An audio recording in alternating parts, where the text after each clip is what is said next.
The president of the Charlotte-Mecklenburg Fraternal Order of Police is suing the city. He accuses the police department of retaliating against him for acting as the union chapter's leader. Daniel Radford's lawsuit claims that the city violated his First Amendment rights and whistleblower protections under state law. Radford is also a Charlotte-Mecklenburg police officer. He claims the reason the department retaliated against him was for speaking to the media about CMPD while acting as FOP president. The lawsuit claims that Radford was suspended, demoted, and faced other challenges at work. Queen City News did reach out to the city of Charlotte for a statement on the lawsuit, and we are waiting to hear back. And we have Chief Legal Analyst Khalif Rhodes here joining us to dive more into this lawsuit. So what do you make of this? I mean, this is obviously starting at the beginning, a very horrific situation. I mean, when this happened, we were all in the studio watching, and as it unfolded in the days and weeks after, folks were trying to get questions and trying to get answers, I should say, to those questions. For the most part, this investigation started with reports that officers were logging off of their computers, and they went to this officer right here for question because he was the president of the Fraternal Order of Police, and this is key to his lawsuit.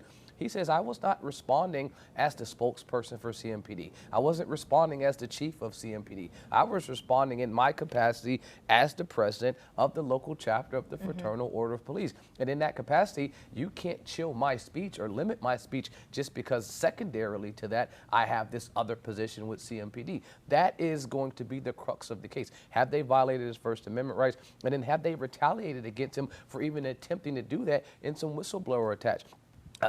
What I can say is, based on his complaint from the things that I've seen so far, it sounds like he has a number of points that he's making that would lead to you to believe that he has the receipts to show why. I was doing one position, you removed me and placed me in another position. You took my vehicle that I used to use at home, and now I can't use it anymore. My schedule that was Monday through Friday, it's now some other type of schedule. In nature, those would seem retaliatory. If I was here and nothing else before this, you know, my conduct was exemplary, and now all of a sudden I'm being removed.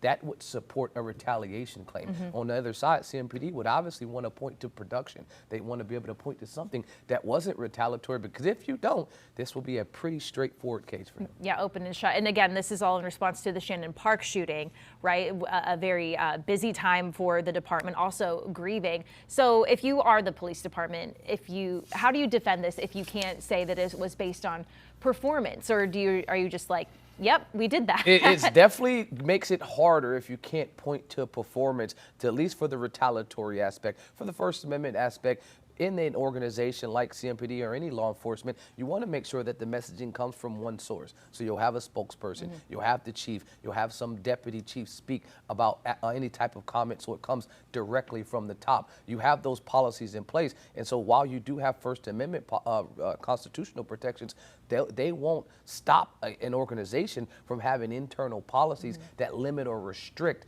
what you can do while in the capacity of your job. And that's why his complaint specifically said, I wasn't acting as a CMPD officer. So I think if you're attempting to do a defense for CMPD, it's that he stepped outside of the bounds in terms of what he was able to say, that yes, a normal, reasonable person would believe that he was acting in his official capacity as an officer, and because of that, he violated what he should do with the internal policy. Regarding retaliatory, it'll just be in the evidence. Do you have any performance improvement plan?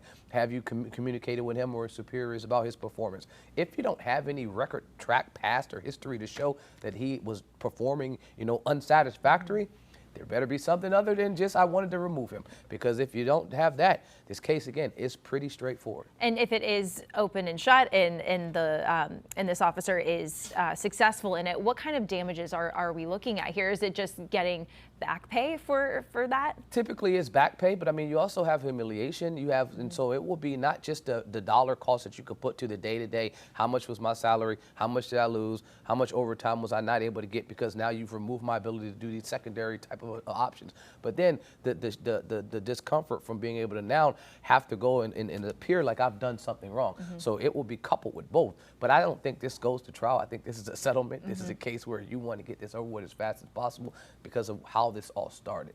Because it was connected to the Shannon Park shooting, anything that's connected to that in a negative light as an organization, you want to distance yourself. And this is one you for sure want to remove yourself from. All right, well, we'll see how that plays out. Khalif, thank you. Queen City News Plus. Just search Queen City News on your smart TV's app store.